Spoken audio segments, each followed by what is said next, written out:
A todos vocês, recebam as bênçãos de Deus na tua vida, na vida da tua família. Você que está assistindo agora e a você que ainda vai assistir. Que Deus abençoe a mim, a minha família, enfim, a todos nós, em nome de Jesus. Agora eu vou expor um estudo que eu realizei com referência ao arrebatamento, ressurreição e sua contextualização, com referência à vinda de nosso Senhor Jesus Cristo. Hoje, 15 de abril de 2020. Arrebatamento. O que significa? Significa retirar em fração de segundos, né? No mesmo instante que está, não mais vai estar. Assim será no arrebatamento dos santos quando Jesus vier. Imperceptível para quem não estiver atento.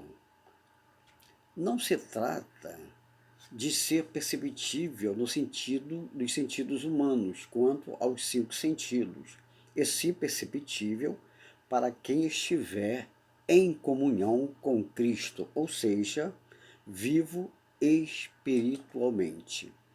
No arrebatamento dos seus fiéis, Jesus não pisará na terra, ficará nos ares ou nuvens, e o Espírito Santo será quem nos conduzirá ou conduzirá as pessoas, os fiéis, para subirem a irem ao encontro do Senhor Jesus. Depois nós, os que ficarmos vivos, seremos arrebatados juntamente com eles nas nuvens a encontrar o Senhor nos ares, e assim estaremos para sempre com o Senhor. 1 Tessalonicenses capítulo 4, verso 17. Apocalipse 26 diz assim: Bem-aventurado e santo aquele que tem parte na primeira ressurreição. Sobre estes não tem poder a segunda morte, mas serão sacerdotes de Deus e de Cristo e reinarão com ele 1000 anos. Somente farão parte ou terão parte na primeira ressurreição os fiéis em Cristo, que passam da vida espiritual para a vida eterna e reinarão com Cristo no milênio. Por que vida espiritual? Nós, quando estamos ainda vivendo no corpo material humano, nós, quando aceitamos Jesus Cristo, nós passamos a ter vida espiritual, ainda vivendo na matéria física. Após a morte dessa matéria física, nós um dia estaremos com o Senhor para a vida eterna. Mais adiante estaremos considerando essas situações. A expressão secreto, que muitos teólogos se utilizam para explicar quanto ao arrebatamento da igreja, dá-se pelo fato de que somente os vigilantes fiéis de Cristo que será perceptível, somente para estes que será perceptível, para os que não forem fiéis, não será perceptível.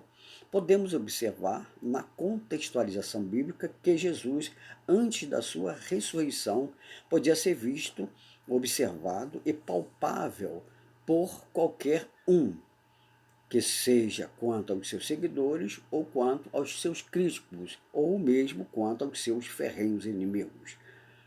No entanto, Jesus, após a ressurreição, em corpo glorioso, jamais foi visto pelos ímpios. Jesus só aparecia aos seus fiéis, a não ser pelos seus discípulos, seguidores fiéis que viam Jesus no espaço de 40 dias que Jesus ainda ficou aqui na terra após a sua ressurreição, e que ainda esteve aqui na terra por esse período após sua ressurreição, assim como somente seus seguidores fiéis ouviram ser assunto aos céus, ou a sua morada celestial. Atos capítulo 1, verso 1 ao 11. E por isso estará em sua morada, não em um santuário, e sim por santuário. Isaías 8, 4, 14, 18, 14 e 18. Hebreus 8, 4 ao 13. 9, 11 ao 28. 10, 5, 21. E 1 Pedro 2, 6, 7 e Apocalipse capítulo 21, 3. No primeiro texto eu falei Isaías capítulo 8, versículos 14 ao 18. Pregam que Jesus veio em 22 de outubro de 1844 para estabelecer o santuário celestial, para ir para o santuário celestial, estabelecer o juízo investigativo e que a expiação não estava terminada, e tudo isso é mentira. Jesus não está em um santuário, ele está por santuário. No arrebatamento da igreja, somente os santos em Cristo terão a sensibilidade de perceber a vinda do Senhor Jesus e irão ao encontro do Senhor no céu. Os que não tiverem essa sensibilidade, ou seja, a fidelidade com Jesus Cristo, evidentemente, para esses o arrebatamento será secreto. Isso por causa da incredulidade dessas pessoas. Na vinda do Senhor Jesus, em glória, para julgar as nações, estabeleceu o seu milênio com os remanescentes de Israel. Todos os olhos o verão. Nesse caso, será na manifestação em glória da vinda do Senhor para vencer as nações confederadas contra Israel. E essas nações, após a vinda do Senhor Jesus Cristo na vitória sobre os perseguidores de Israel, lá depois da grande tribulação, elas dependerão de Israel. E nessa vinda, Jesus pisará na terra, no Monte das Oliveiras. Zacarias capítulo 14, Apocalipse 13, 17, 19, 11 ao 21. No Antigo Testamento e Novo Testamento, percebemos ocorrências que explicam ao mesmo tempo que nos faz entender que, quanto ao arrebatamento dos fiéis em Cristo. Agora vamos para uma tipologia de arrebatamento no Antigo Testamento. Segundo Reis, capítulo 1, do versículo 1, diz assim: Sucedeu, pois, que, havendo o Senhor de elevar a Elias num redemoinho no céu, Elias partiu com Eliseu para Gilgal, ou com Eliseu de Gilgal. Consta que Eliseu estava atento ao momento do arrebatamento de Elias, e por isso não foi o único, ou melhor, por isso foi o único que viu, estava atento, então foi o único que viu Elias ser arrebatado. As demais pessoas não viram, e só se deram conta depois do fato ocorrido. Assim ocorrerá com a vinda do Senhor Jesus para buscar os seus fiéis. Somente os fiéis perceberão e serão levados pelo Espírito Santo a ter um encontro com o Senhor Jesus nos ares, enquanto que os que ficarem só perceberão isto depois. Segundo Reis, capítulo 2, verso 2, antes, o primeiro nós vemos verso 1, disse Elias a Eliseu: Fica até aqui, porque o Senhor me enviou a Betel. Porém Eliseu disse: Vive o Senhor, e vive a tua alma, que te não deixarei. E assim foram para Betel. Assim é com Jesus. As dificuldades estão aí para nós deixarmos de seguir a Jesus, mas nós não devemos deixar de seguir a Jesus. Mesmo nas nossas dificuldades, mas nunca devemos deixar de seguir a Jesus. Aqui está a preciosa informação de que Eliseu estava atento e vigilante, por isso que não foi secreta a sumida ou o arrebatamento de Elias, porque ele estava vigilante. Os fiéis de Cristo deverão estar atentos e vigilantes para que, quando o Senhor vier, perceberem na hora e serão arrebatados. Segundo Reis, capítulo 2, versículo 3, diz assim: Então os filhos dos profetas que estavam em Betel saíram a Eliseu e lhe disseram: Sabes que o Senhor hoje tomará o teu senhor por cima da tua cabeça? E ele disse: Também eu sei, calai-vos. Ora, muitos sabem que Jesus vem, mas eles ficam dizendo que Jesus vem nada. Vocês estão crendo à toa. E nós, pela nossa fé, devemos dizer a essas pessoas: eu sei disso, que Jesus virá. Mas você tem que ficar calado, porque eu creio firmemente nas promessas do Senhor. Esses profetas sabiam que Elias ia ser arrebatado. E Eliseu pediu para que ficassem calados, porque era uma comunhão especial entre o profeta Elias e Eliseu, assim como deve ter uma comunhão especial entre nós e Jesus Cristo. Assim como deve haver comunhão especial entre a igreja de Cristo e Cristo, porque no momento do arrebatamento, somente a igreja de Cristo estará apercebida como Eliseu estava apercebido. Segundo Reis 2,4 diz assim: E Elias lhe disse: Eliseu, fica-te aqui, porque o Senhor me enviou a Jericó. Porém ele disse: Vive o Senhor, que vive a tua alma, que não te deixarei. E assim vieram a Jericó.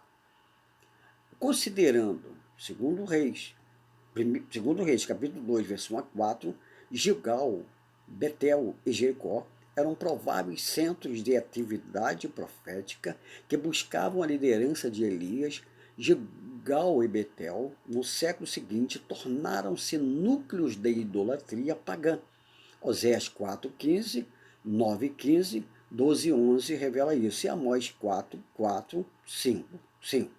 Lugares onde se adorava a Deus se transformaram em locais que se predominavam os falsos ensinos e apostasias. E nós estamos vendo isso hoje, nos dias de hoje também. Nos dá a entender que Deus enviou Elias antes de ser arrebatado a Jericó. E nesse caminho por Gilgal e Betel haviam se transformados em locais de predominância de falsos ensinamentos e assim, creio, era aviso antes do arrebatamento para despertar aquele povo. Assim o Senhor está fazendo conosco. Estamos pregando o evangelho para despertar ao povo. Se não aceitarem, evidentemente, não receberão a bênção do arrebatamento da salvação eterna. O Senhor, antes do arrebatamento da sua igreja, também usa os seus para despertar os povos quanto aos ensinos falsos que recebem, fazendo muitos apostatarem da fé. Nós estamos vendo isso hoje acontecendo. Segundo Reis 2,5. Então os filhos dos profetas que estavam em Jericó e chegaram a Eliseu e lhe disseram: Sabes que o Senhor hoje tomará o teu senhor por cima da tua cabeça? E ele disse também: Eu bem sei, calai-vos. Outra admoestação dos ímpios. Esses profetas sabiam que Elias ia ser arrebatado e Eliseu pediu para que ficassem calados, porque era uma comunhão especial entre o profeta Elias e Eliseu, assim como deve haver comunhão especial entre a igreja de Cristo e Jesus Cristo, porque no momento do arrebatamento, somente a igreja de Cristo estará apercebida como Eliseu estava apercebido. É uma repetição que eu faço para ficar bem enfatizado. Segundo Reis, capítulo 2, 6, diz assim: E Elias disse: Fica-te aqui, porque o Senhor me enviou ao Jordão. Mas ele disse: Vive o Senhor e vive a tua alma, que te não deixarei. E assim ambos foram juntos.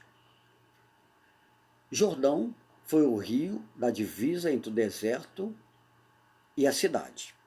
Canaã, que emana leite e mel, da promessa da libertação do povo hebreu, ou seja, a passagem entre o deserto, que simboliza deste mundo, para estar na cidade celestial, em Cristo por meio do arrebatamento, o que não ocorrerá com o povo ímpio e crentes desatentos e negligentes. Assim como a nova Canaã, da promessa do povo de Deus a Israel, o Egito significava o mundo, o deserto significava que nós atravessamos, fomos libertados do mundo, estamos hoje caminhando no deserto.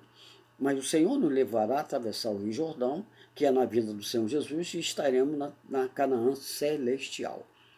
Antes de ser arrebatado, Elias foi ao Jordão, que significa o marco da travessia para a concretização da libertação do povo hebreu, mostrando que Jesus, antes do arrebatamento, virá nos tirar do deserto, nos atravessando de corpos naturais, mortais e doentes, para corpos imortais, gloriosos e sãos.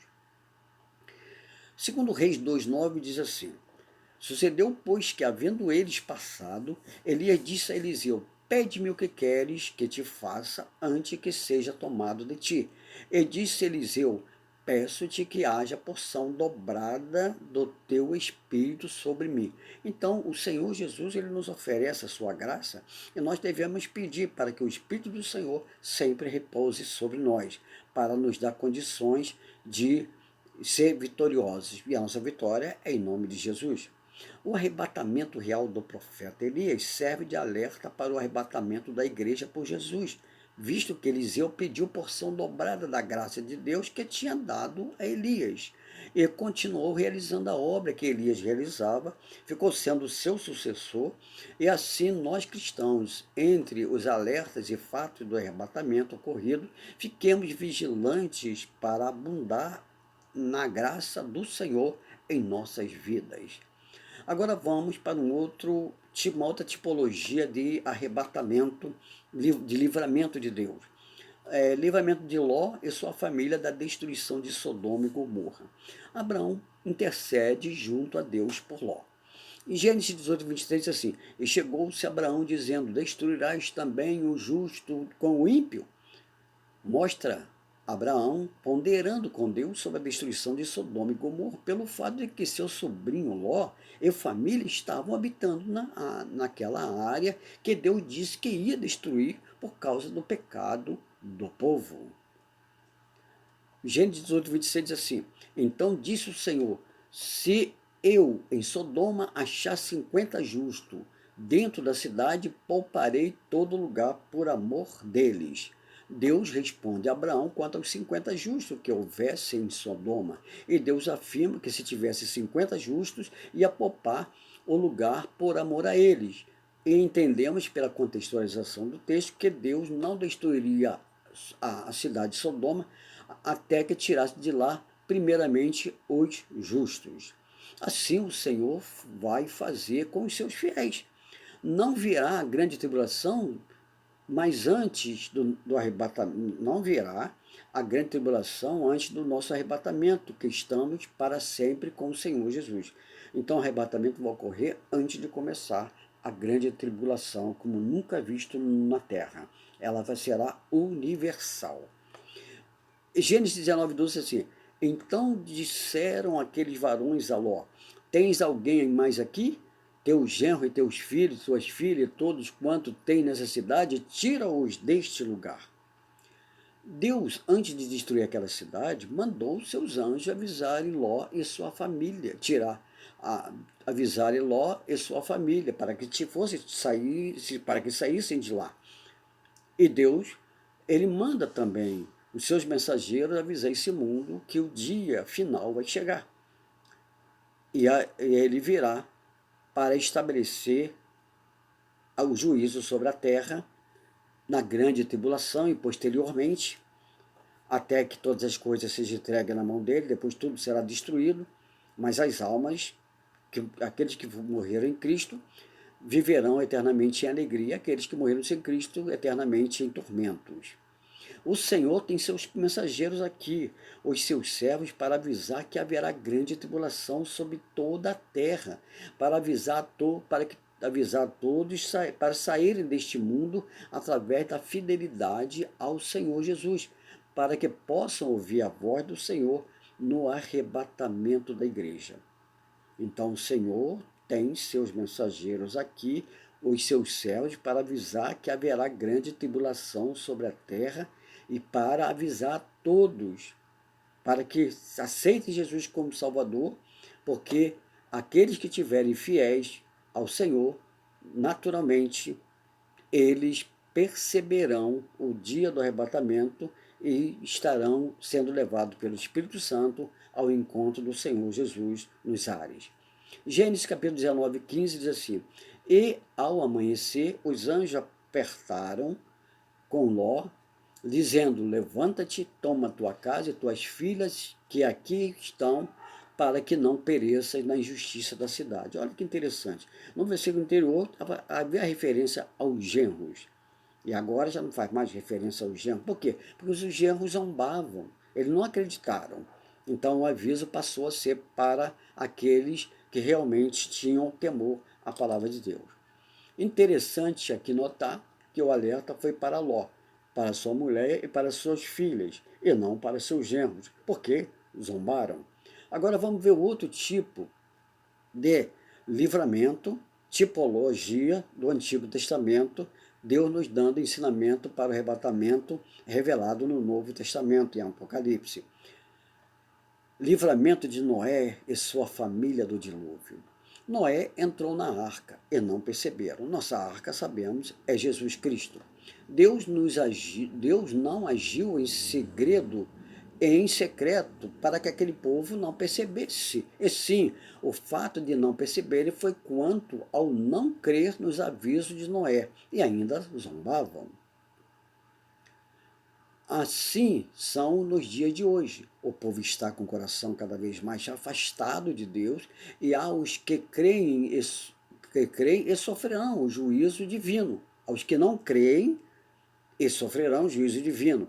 Os falsificadores, vulgarizadores da palavra de Deus, lhes aguarda o juízo divino. E os imprudentes servos do Senhor, que ficarão por ficarem desapercebidos no dia do arrebatamento, como a parábola das 10 virgens, de Mateus capítulo 25, 1 a 13. Todas eram servas de Deus, as 10 virgens, mas 5 eram imprudentes e 5 prudentes. Somente os prudentes perceberão a vinda do Senhor. Assim como foi nos dias de Noé, também será o dia da vinda do Senhor, conforme o versículo seguinte, que vamos ler depois. Usa-se o termo secreto para a vinda de Jesus, e isso se explica no fato do resultado da incredulidade dos homens, e por causa dessa incredulidade não perceberão, no caso de Noé, não perceberam, na vinda de Jesus não perceberão, como no dia de Noé, que o dia que não entrou na arca, e daí o sentido secreto, assim como não perceberão o dia do arrebatamento dos fiéis do Senhor, porém, logo após, pelos fatos imediatamente que ocorrerão, aí sim, perceberão e ficarão para o período da grande tribulação, como nunca houve sobre toda a face do universo, em dimensões nunca sentidas.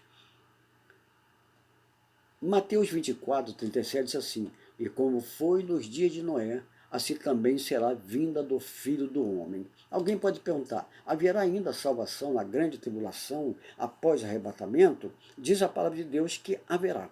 Serão aqueles que não aceitarem o sinal da besta, não se contaminarem com prostituição espiritual, mas morrerão e não terão a ajuda do Espírito Santo.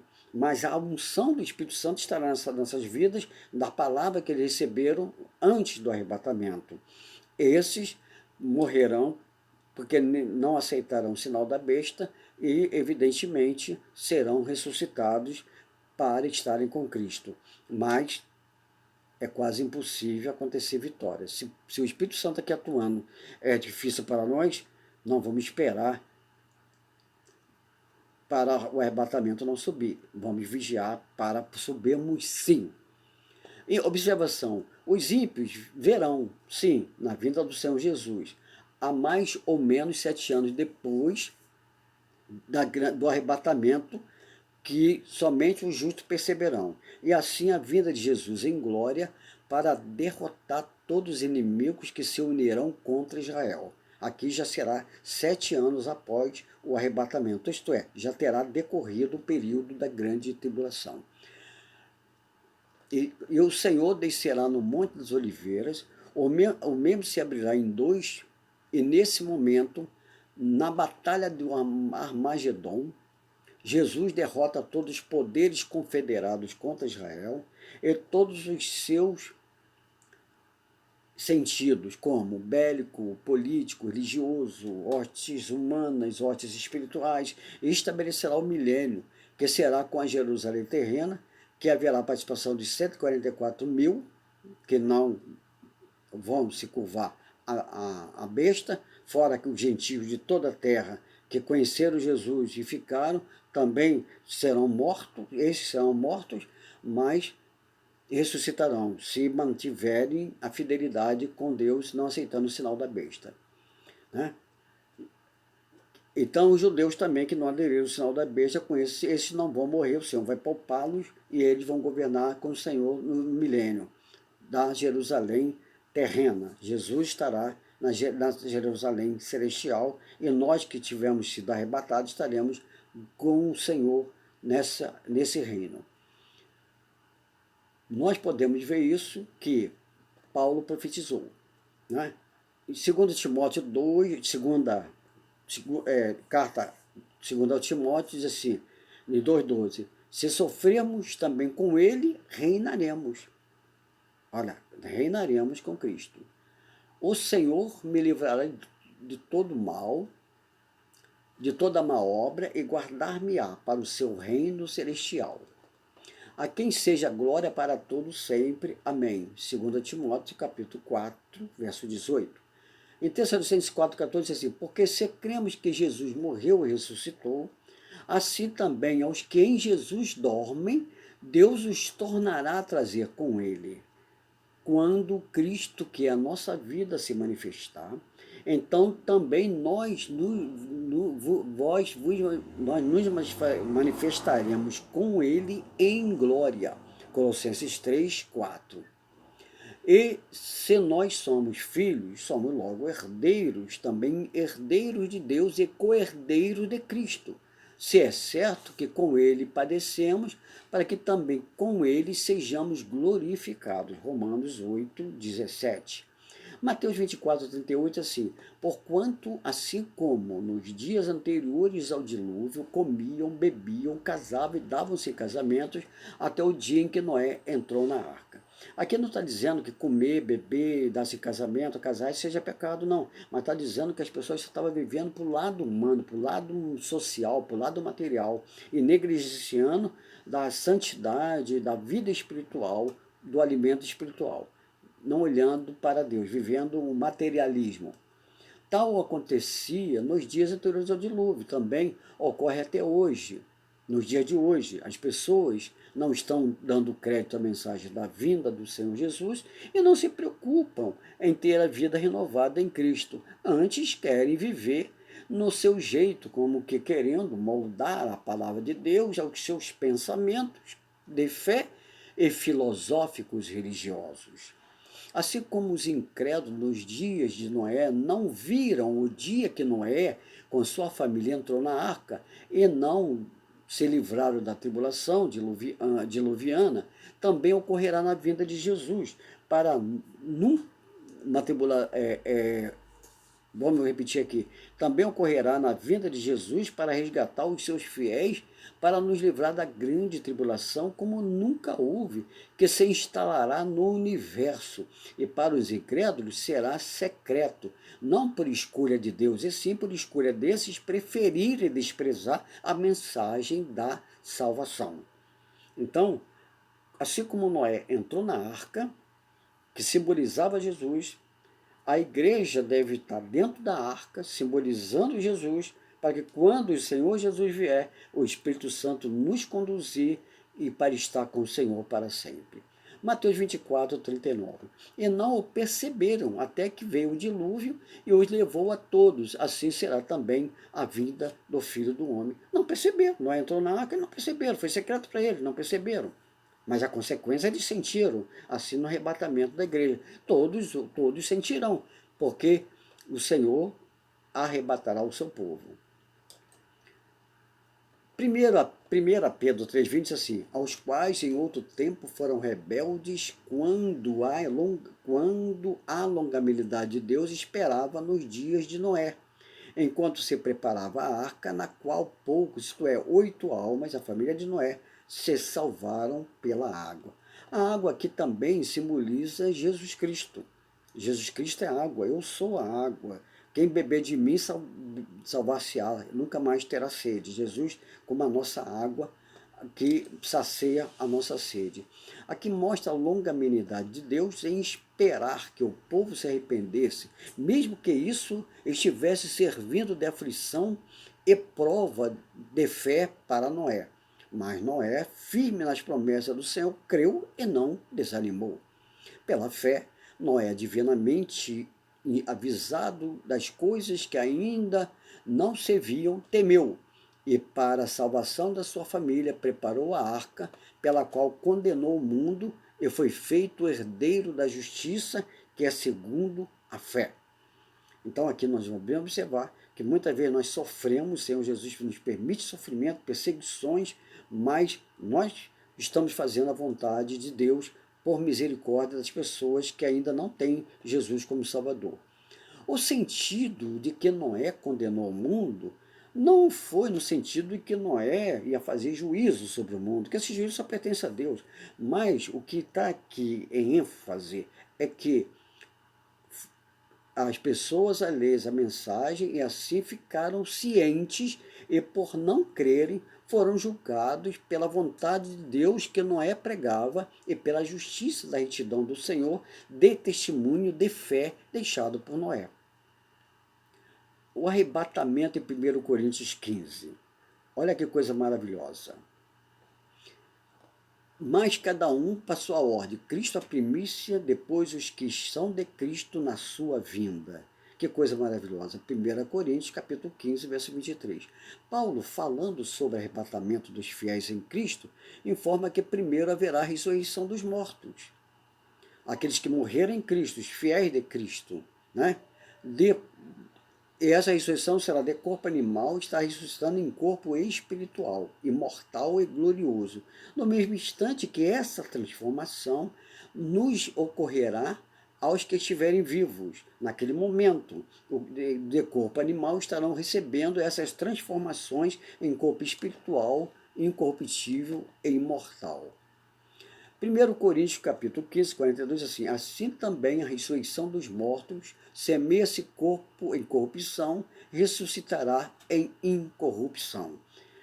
Os justos em Cristo ressuscitarão não mais no corpo da natureza atual, que é animal sob corrupção em termos de dores, angústias, doenças, velhice, sujeita à morte, etc., mas em corpo transformado de animal em espiritual, incorruptível, glorioso, imortal, não mais sujeito nem a dores, nem tristeza, nem angústias, nem morte. 1 Coríntios capítulo 15, verso 42, diz: semeia-se em ignomínia, ressuscitará em glória, semeia-se em fraqueza, ressuscitará em vigor.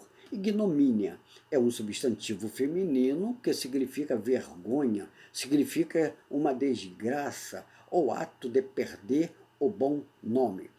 Nós, por sermos cristãos, nós sofremos ignomínias, mas não uma ignomínia por parte de Deus, mas por parte das pessoas que nos julgam, né? Mas Deus nos exalta. O Senhor diz que aqueles que são humilhados por causa do nome dele, ele exalta. Esta palavra tem origem no termo em latim, ignomínia, que significa uma desgraça ou ato de perder o bom nome, né? Aqui nós vemos que quando o homem pecou, o seu corpo está em ignomínia. O nosso corpo, mesmo que nós aceitamos Jesus como Salvador, ainda está em ignomínia. Por quê? Porque ainda é um corpo desprezível, um corpo fraco, é um corpo constituído de carne e sangue que não vai herdar o reino dos céus. O homem natural não vai herdar o reino dos céus, mas Deus vai nos transformar em homens espirituais, né? Em seres espirituais, e com corpo, né? Corpo incorruptível, incontaminado e imortal. Em várias ocasiões, a ignomínia está relacionada com certas injustiças em situações de pessoas desfavorecidas pela pobreza. Nós vemos isso, a ignomínia, né? A pessoa é ignomínia, tem gente que está pedindo esmola, está na rua jogada, está em estado de ignomínia. Mas uma coisa é certa, Deus, ele tem poder para levar para a sua glória, porque ele não faz acepção de pessoas. O único quem Deus não levará para a sua glória é aqueles que não crerem na sua palavra, não aceitarem ele como Salvador, mas aqueles que crerem, ele tem o maior prazer de levar para a sua glória, quer seja branco, preto, amarelo, índio, chinês, japonês, brasileiro, pobre, rico. Deus não faz acepção de pessoas, ele ama a todos, por isso que ele morreu na cruz para todos salvar. Paulo informa que no momento do arrebatamento, com a vinda de Jesus, conforme o orientado em Atos 11, nesse texto, quando Jesus foi assunto aos céus e cantava as nuvens o tendo ocultado, veio os varões e falou para os discípulos: varões galileus, porque estáis olhando para o céu? Este Senhor, da forma que os vistes ir, assim voltará. Então o Senhor voltará e somente os seus perceberão. Como também somente os que estavam, os seguidores de Cristo, é que com ele perceberam e foram informados da subida de Jesus após a ressurreição. Em 1 Coríntios 15, 52 diz assim: no momento, num abrir e fechar de olhos, ante a última trombeta, porque a trombeta soará e os mortos ressuscitarão incorruptíveis e nós seremos transformados. Aqui não está se referindo ao juízo, à última ressurreição, está se referindo à ressurreição dos fiéis. Conforme a reflexão do versículo 51, todos os cristãos morrem quanto ao corpo terreno, que tem de ser humilhado na volta ao pó. É o momento da morte, o Sheol. Muitos pegam a palavra Sheol e diz que é sepultura. Pode ser a sepultura do cemitério A, cemitério B, cemitério C, sepultura até do mar, que a pessoa foi comida pelos peixes no mar, o corpo dela foi comido no mar, ou sepultura, aquele corpo que foi comido por ácidos, ou sepultura, aquele corpo que foi consumido pelo fogo. Mas, na verdade, sepultura, Sheol mesmo, é o momento da morte, é o momento que o ser humano deixa de viver. Uma outra coisa importante a considerar é que a morte no sentido horizontal, morre o boi, a vaca, o jacaré, a tartaruga e morre o ser humano. Aí é igual, no sentido horizontal, já não se sabe de mais nada que acontece. Mas no sentido espiritual, a vaca, a tartaruga, o leão, morre e acaba. Mas quando o ser humano morre, ele não está morto para Deus. Porque não há promessa de ressurreição para os animais irracionais, mas para nós seres humanos há promessa de ressurreição. Para os animais não têm consciência do que é errado e do que é certo. O ser humano tem consciência do que é errado e o que é certo. Aí está uma grande diferença. Lá na criação do mundo, quando Deus criou o homem, se façamos o homem à nossa imagem, conforme a nossa semelhança. Mas quando se tratava dos animais, Deus deu ordem à água, produzir os animais. Deu ordem à terra, produzir os animais. Então não foi uma criação pelas mãos de Deus. A criação pelas mãos de Deus, que Deus soprou na narina, foi só no ser humano. Daí a grande diferença de nós termos a imortalidade. Não me refiro à imortalidade deste corpo que está aqui. Este corpo aqui, ele é sujeito à morte, mas a imortalidade no sentido espiritual da consciência. Imortalidade é aquele que nunca mais vai morrer. Se você morreu com Cristo, vai ressuscitar uma vida eterna para estar com Cristo. Se morreu sem Cristo, vai ressuscitar para o tormento e vergonha eterna. Esse vocábulo já dorme está significando a morte física mesmo. Só que a morte física é separação total do que morre em relação aos que continuam vivos no corpo. Só que para Deus significa dormir, porque não é definitivo. Porque Deus tem promessa de ressurreição de todos os corpos, e todos em corpos imortais, e mesmo porque a morte física não significa que Deus estaria impossibilitado de continuar se comunicando com a pessoa, mesmo porque a consciência não morre, assim apenas o corpo naquele momento em que ocorre o sentido do Sheol. Quando Lázaro morreu, Lázaro, ele apenas reviveu. O Senhor falou, Lázaro, sai para fora, provando aí que o Lázaro estava morto fisicamente, mas para Deus não estava morto. Então Deus mandou, ele ouviu. Se Maria e Marta dissessem, ele não ouviria. Então, mas ali ele reviveu, tornou até aquele mesmo corpo e depois morreu. Na ressurreição do grande dia do Senhor, que ele veio para buscar a sua igreja ou lá para o juízo, a ressurreição será para nunca mais morrer. Não existe o processo de reencarnação, nem o princípio do purgatório. Existe o sentido de que enquanto está aqui, tem a oportunidade da salvação. Se passar para a eternidade, cessou toda a oportunidade. Somente os que estão em Cristo perseverarão até a morte, que tem certeza de que ressuscitarão em corpos imortais, gloriosos e incorruptíveis, para estar para sempre com o Senhor. Porém, os ímpios não têm essa esperança. Infelizmente, não aceitam, por não aceitarem a tempo a Jesus como único suficiente Senhor e Salvador eterno.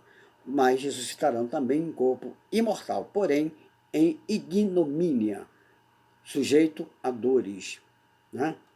A Tessalonicenses capítulo 4, 14 diz assim: porque se cremos que Jesus morreu e ressuscitou, assim também os que em Jesus dormem, Deus os tornará a trazer com ele.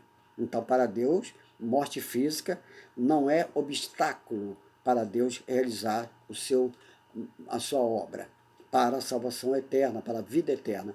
Aqui mostra que Jesus, no arrebatamento, virá nos buscar, nos ressuscitando em corpos espirituais, imortais e gloriosos. Nos ressuscitando, que eu digo, é me referindo eu, o povo de Deus, para aqueles que já morreram, que morreram em Cristo, no seu corpo físico, e agora, em fidelidade a Deus, ressuscitarão em corpo mortal, glorioso e incontaminável, enquanto que os que estiverem vivos naquele momento também serão transformados juntamente com eles e serão levados a estarem com o Senhor para sempre.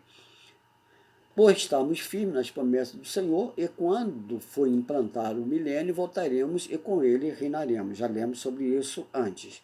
1 Tessalonicenses 4,15 assim: dizemos, pois, isto pela palavra do Senhor, que nós, os que ficarmos vivos para a vinda do Senhor, não precederemos os que dormem. É o que eu acabei de falar agora mesmo pela mensagem de Paulo. Na transformação dos fiéis que estiverem vivos no dia do arrebatamento da igreja do Senhor Jesus, essa transformação dar-se-á após a ressurreição dos justos que morreram em Cristo, e nesse momento ocorrerá a transformação dos corpos terrenos, animal, alma, vivente, em corpos celestiais, espirituais, imortais e gloriosos, quanto aos que estiverem em fidelidade a Cristo nesse dia glorioso, dia do arrebatamento, mesmo que ainda estejam aqui vivendo sobre esta terra. Né? Tessalonicenses 4,16: porque o mesmo Senhor descerá do céu com alarido, e com voz de arcanjo, com a trombeta de Deus, e os que morreram em Cristo ressuscitarão primeiro. Então, primeiro as primícias, primeiro Jesus a primícia, depois os que ressuscitarão com Cristo, aqueles que morreram em Cristo, e aqueles que estiverem aqui vivos nesta terra também serão transformados igualmente, e todos serão levados pelo Espírito Santo a encontrar o Senhor nos ares. Não há texto bíblico informando que haverá ressurreição no dia da vinda do Senhor Jesus em glória, quando todos os olhos o verão. Mas eu creio que na grande tribulação, os fiéis que não aceitaram o sinal da besta, quer sejam gentios ou judeus, esses morrerão pelo amor da palavra de Deus, e Deus os ressuscitará em corpo imortal, glorioso e contaminado. E aqueles que é plano de Deus de reinar aqui na terra, continuar o reino aqui na terra, serão, creio eu, os 144 mil, que não serão aqueles que morrerão fisicamente. Esse é um mistério mais para frente, que nós podemos conversar sobre isso. Apocalipse 1, 7, 19 e 11, aliás, vamos lá. No texto bíblico informando que haverá ressurreição no dia da vinda do Senhor Jesus em glória, quando todos os olhos o verão. Apocalipse 1, 7, 19, 11 e 21, onde mostra que Jesus vem para derrotar os inimigos, sejam quais forem, e implantará o milênio. Logo, não se trata do arrebatamento dos fiéis, quando haverá a ressurreição dos santos. Então, esse dia do Senhor vem em glória, não se trata do arrebatamento dos fiéis, porque o arrebatamento já ocorrera há 7 anos atrás, antes do início da grande tribulação. Esse caso aqui, que já está falando aqui no Apocalipse, se refere aos 7 anos depois, quando o Senhor Jesus vier, pisar no Monte das Oliveiras, e estabelecerá a vitória real para o povo de Israel, e derrotará todas as nações da terra, e começará o governo milenial. A última parte do versículo, os que morreram em Cristo ressuscitarão primeiro, fala em futuro, ou seja, antes de Jesus vir em glória. para a guerra do Armagedon, conforme eu expliquei há poucos instantes, e implantar o milênio, porém 7 anos antes, arrebatar esses fiéis antes da grande tribulação que há de vir sobre toda a terra, será o universal, como nunca houve, quando, no fim dessa grande tribulação, Jesus virá em glória para a batalha do Armagedon e para implantar o seu reino de 1000 anos, Apocalipse 19, 17, 21. Tessalonicenses 4, 7 diz assim, 1 Tessalonicenses 4, 7. Depois nós, o que ficarmos vivos, seremos arrebatados juntamente com eles nas nuvens a encontrar o Senhor nos ares. Assim estaremos para sempre com o Senhor. Quando o apóstolo fala nós, o que ficarmos vivos, ele está se referindo no que falou lá em 1 Coríntios capítulo 15, que nós já falamos antes, e agora ele está falando no sentido global, ou seja, as pessoas do arrebatamento e aqueles que, depois da grande tribulação, que não aceitaram o sinal da besta, também serão ressuscitados. Aqueles que não aceitaram o sinal da besta, que forem fiéis até a morte. Se me refiro, pode ser aqueles que estão lá embaixo do altar e dizer, Senhor, até quando? Esses, o Senhor os tirará de lá e serão arrebatados em corpo, ressuscitado em corpo incorruptível, contaminado e imortal, para reinar com o Senhor nesse milênio. Atos 1,10 assim, estando com os olhos fitos no céu, enquanto ele subia, ele que é Jesus, eis que junto dele se puseram 2 varões vestidos de branco. Eu já comentei isso lá atrás. Assim como 2 varões, que entendo 2 anjos, e não apenas pessoas naturais, se puseram diante dos seguidores de Jesus no momento da sua subida. Assim será a revelação do Espírito Santo para os seguidores de Cristo no dia da sua volta, para buscar os seus seguidores, conforme o versículo 11. Atos 1,11, os quais disseram, varões galileus, porque estáis olhando para o céu? Este Jesus, que dentre vós foi recebido em cima do céu, há de vir assim como para o céu o vistes ir. Da mesma maneira, os fiéis seguidores de Jesus, somente eles o viram subir. Os fiéis seguidores de Cristo, somente eles o verão descer até as nuvens para nos levar arrebatados. Não se trata de um arrebatamento secreto, se trata de um arrebatamento para todos que estiverem fiéis em comunhão com Deus. Se não tiver, para ele será secreto por decisão do homem e não por decisão de Deus. Deus vem para os seus fiéis. Na manifestação de Jesus Cristo em glória, em todos os olhos o verão. Será até aqui na terra, mais precisamente no Monte das Oliveiras. O Senhor será visto universalmente. Não terá questão geográfica que vai impedir. Monte das Oliveiras, Jerusalém. Quem estiver na China, toda a Europa, toda a Oceania, toda a Austrália, toda a América do Norte, toda a América do Sul, todos verão. Deus vai estabelecer uma possibilidade de todos verem o Senhor Jesus. Até mesmo os que o transpassaram, o verão. Jesus lá no ano 30 foi crucificado. Aquele que o transpassaram, o verão. Mas o verão, para ser condenado, Deus vai permitir que socorra. Isso é plano de Deus. Não se trata de reencarnação nem de alma. Se trata de um plano de Deus específico. Enquanto que, para buscar seus gemidos, virá somente até os ares, ou nuvens, e todos os fiéis em Cristo seremos arrebatados pelo Espírito Santo, que nos conduzirá a Cristo, já com nossos corpos transformados em espiritual, imortal, glorioso e sem ignomínia. Depois nós, o que ficarmos vivos, seremos arrebatados juntamente com eles nas nuvens a encontrar o Senhor nos ares, e assim estaremos sempre com o Senhor. 1 Tessalonicenses capítulo 4, verso 17.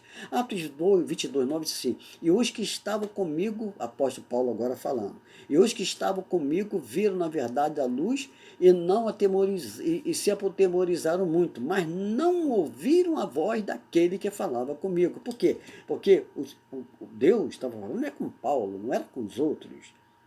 Então, para os outros, Deus não falou. Então Deus vem para falar aos seus fiéis. Paulo, alguém para dizer, mas Paulo não era fiel. Paulo era perseguidor dos cristãos. Paulo, na ignorância dele, ele julgava estar fazendo, agradando a Deus. Deus, conhecendo o coração de Paulo, o chamou para ele entrar no caminho correto. Foi isso que aconteceu, porque Deus conhece o coração de cada um. Hebreus 4:12 diz assim, porque a palavra de Deus é como espada alguma de dois gumes,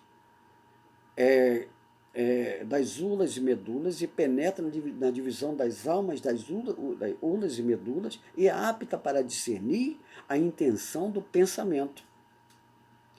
Então, nada está oculto a Deus. Deus conhece os seus verdadeiros adoradores. Ainda que esteja até adorando no lugar errado, mas Deus os chama para adorá-lo de forma correta.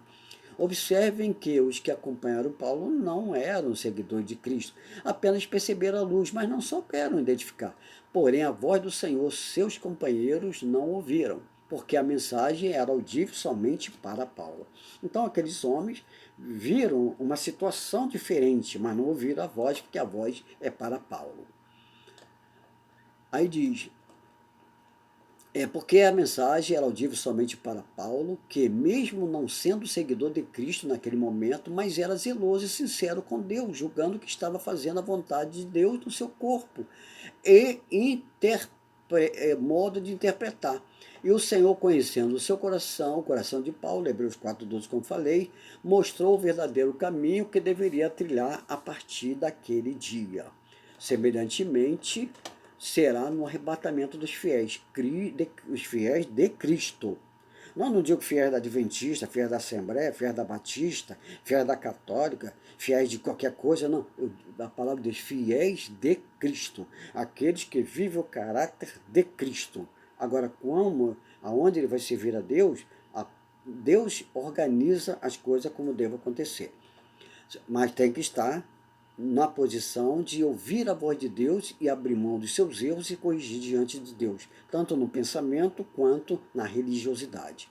Semelhantemente, será no arrebatamento dos fiéis de Cristo, ou seja, o povo perceberá o fenômeno e não entenderá por não ouvir a voz do Senhor, mas somente os fiéis que ouvirão a chamada do Senhor para o arrebatamento.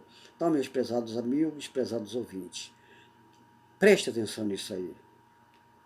Não me interessa, eu não estou preocupado se você é assembleano, é pentecostal, é batista, é Rosa Cruz, é Testemunho de Jeová, o que é que você é? Você precisa ter um encontro com Deus. Nós precisamos ter um encontro com Deus, abrir o nosso coração, ouvir a voz de Jesus, que ele diz, eis que estou à porta e bato. Se alguém ouvir a minha voz, eu entrarei em sua casa, cearei com ele, ele comigo. Isto é, sua casa significa a sua vida, o seu ser. E o Senhor diz também, eu sou a porta e bato. Quem me seguir não andará em trevas, mas terá a luz da vida. Que Deus vos abençoe e vos guarde, em nome de Jesus. Amém.